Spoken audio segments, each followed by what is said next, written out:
was a universal prophet. So when Noah never addressed the whole universe, why should the whole universe have been destroyed for rejecting him, while they didn't reject him either? In the first place, they never got the message. So it's all a hocus pocus concept which is rejected by the Holy Quran. So because no such flood could have taken place, which could have reached a mountain top which is always buried in ice. It is impossible. And secondly, if that flood had in fact risen to that height, then the Holy Quran should have mentioned that it was a snowbound mountain top along which the boat landed. So it is all a misinterpretation of the Holy Quran, and of course an interpolated version of the Bible which causes all this confusion. But still there are other chances. For instance, if Allah wants to preserve something, some natural phenomena can be brought to,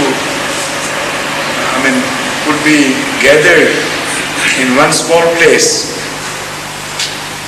miraculously, in the sense that normally you don't find these various factors get together in one place. But miraculously, sometimes some natural factors are collected together in one spot to play an important role. This is why without mummifications, some buried people are found, their bodies are found intact, while there are no signs of any mummification. Some elements of soil, some other factors play a part. Allah knows chemistry better than anyone else, so He can see to it that things are preserved. So maybe a type of wood was used which defies influence of bacteria or mite or things, termite and or maybe some lotion was applied at the instructions of Allah, which was a preservative, or the soil where it landed was supplied with some sort of chemicals which worked as a preservative. So many factors unknown to us can have played a part. I don't rule it out either, but the chances are very, very thin and remote.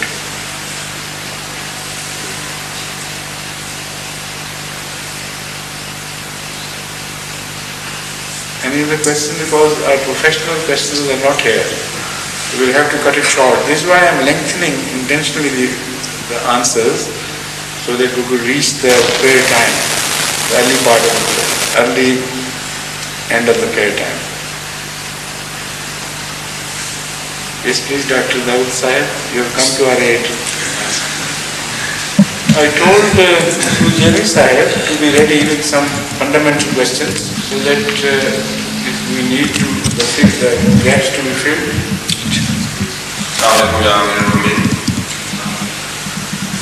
चूँकि सवाल नहीं है, एक सवाल करता हूँ उर्दू में।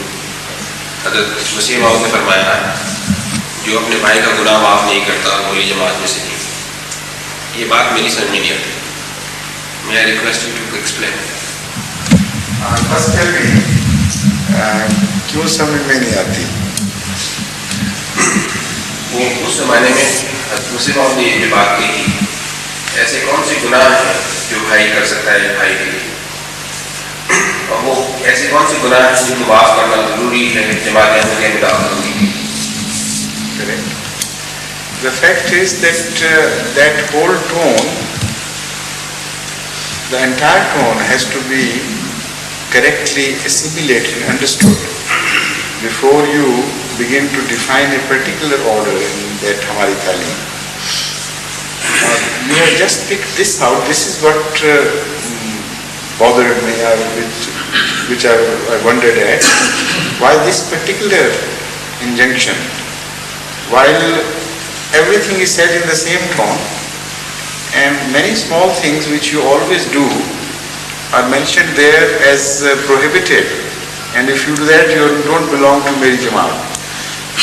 So ordinarily this is ununderstandable. Not only this, why to pick on this? Every word of it is of such high order that ordinary common human beings can't even understand, not to mention their acting upon those injunctions. So here it is, what is the Meri Jamaat is the highest concept of religion which is conceived by the Prophet. And that is the Jamaat of which Hazrat Masih Maud is speaking. A Jamaat which he wants to build, which is his ideal. And that ideal is so great and so high that that ideal is the culmination of every religion, much more so of Islam. Every religion in their limited field, of course, but of Islam in every field. So the term Muslim as applied to the prophets is different from the term Muslim as applied to the Bedouins, for instance. And if you understand that difference, then you'll understand Meri Jamaat, what Hazrat Masih Maud means by Meri Jamaat. At one place, Hazrat Ibrahim is mentioned as a Muslim. At another, Hazrat Sallallahu Alaihi Wasallam is mentioned as a Muslim, an Awwalul Muslim. While they are prophets, everybody knows what is this compliment. To call a prophet a Muslim, that ordinarily appears to be a degradation, while it is not. Muslim in the highest sense means one who has submitted entirely and totally to the will of Allah, to a point where he ceases to exist as far as his own will is concerned. A complete negation of himself. So that is the highest meaning of Muslim. Now if you apply that meaning, keeping that meaning in view, if you apply the term Muslim to others, tell me if there is a single person who could be called a Muslim in that regard. So none belongs to that Islam in which culminated in the person of Hazrat Muhammad Mustafa Sallallahu Alaihi Wasallam. And there is another Islam also mentioned in the Holy Quran. Hazrat Sallallahu Alaihi Wasallam is told that those of the Bedouins who claim they are believers, tell them the belief has not even touched their heart, it has never entered their heart. Yet tell them to call themselves Muslims. وَلَكِنْ قُولُوا أَسْلَمْنَا. The meaning is, you are permitted to call yourself Muslims. So the lowest definition of Muslim is that from which even those are not turned out by Islam, about whom Allah bears witness, that belief has not even entered their hearts. It has not touched them.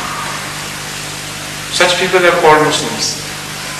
So it all depends on who is speaking and what is the occasion of that speech.